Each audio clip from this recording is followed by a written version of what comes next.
Welcome back, my wonderful second and third grade artists. So you should have looked at some of the work by Henri Matisse, and today I'm going to show you how we're going to draw a room, a Matisse room. So you want to start by getting something straight to help you make straight lines. You want to use either a ruler, or you can use another piece of paper to help you make those straight lines. So what you want to do first is you're going to make a line from the bottom left corner, and you want to draw a light till you know you've got it right, and you're going to draw a line about to the halfway point of your paper, maybe a little short of halfway. And then you want it to be angled, so it would be best to kind of just line your ruler up and make a line at an angle. And then you're gonna make from this point, you're gonna draw another line, but this line's gonna go straight across. Like this. And then, so this becomes your floor, and we're gonna make two walls. So what you wanna do is make a straight line that's parallel to the side of your paper.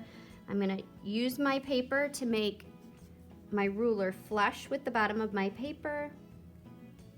Hold my ruler up, and voila. So here we have a room, floor, two walls. So what we're gonna do is we're gonna put a table here.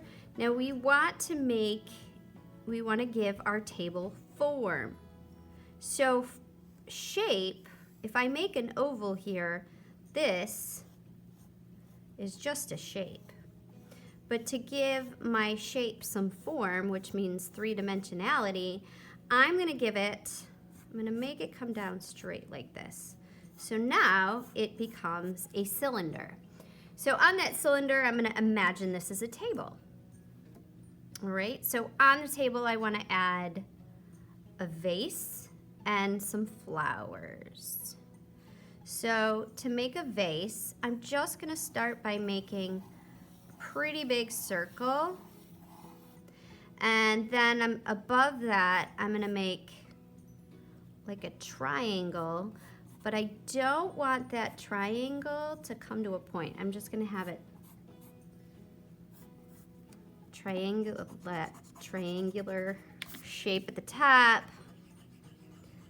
without the point. So then I can erase any extra stuff on the inside. Okay. So moving right along, we need some flowers. So go ahead and make some flowers. Make some leaves. Oops.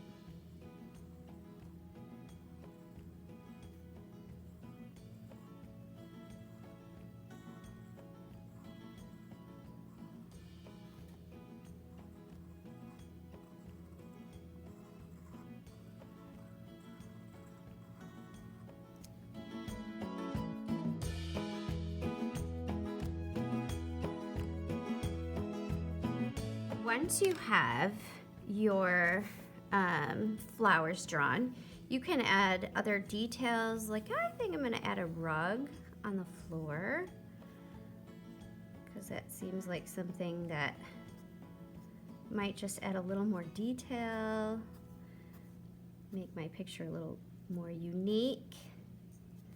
Put some fringe on my rug. Then what you're gonna do is get some crayons. You wanna use some light colored crayons, light and bright. And what you're gonna do is you are going to start making patterns inside all of your shapes.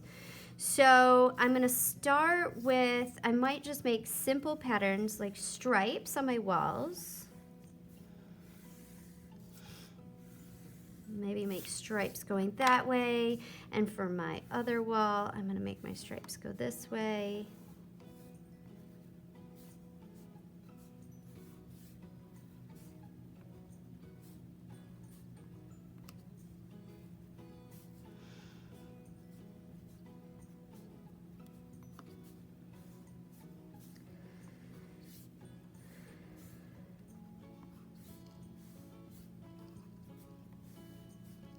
Let's see.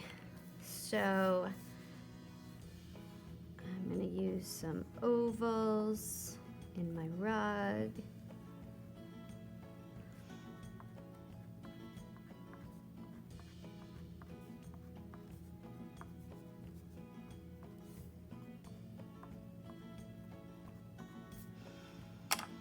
I'm gonna make some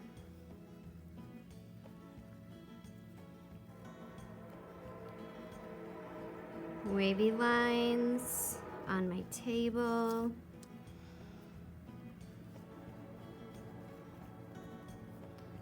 All right. And actually, instead of having stems on my in my vase, I think I'm going to add patterns.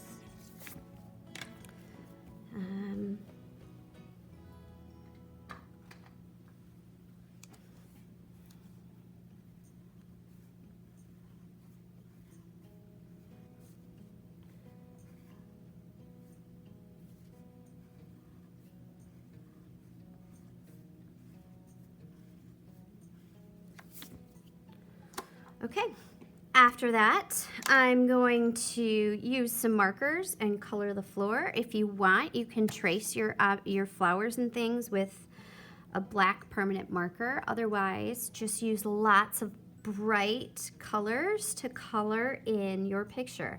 So what's going to happen over your crayon is that you should have a resist. That means the crayon is going to push your marker away from it so that it shows through.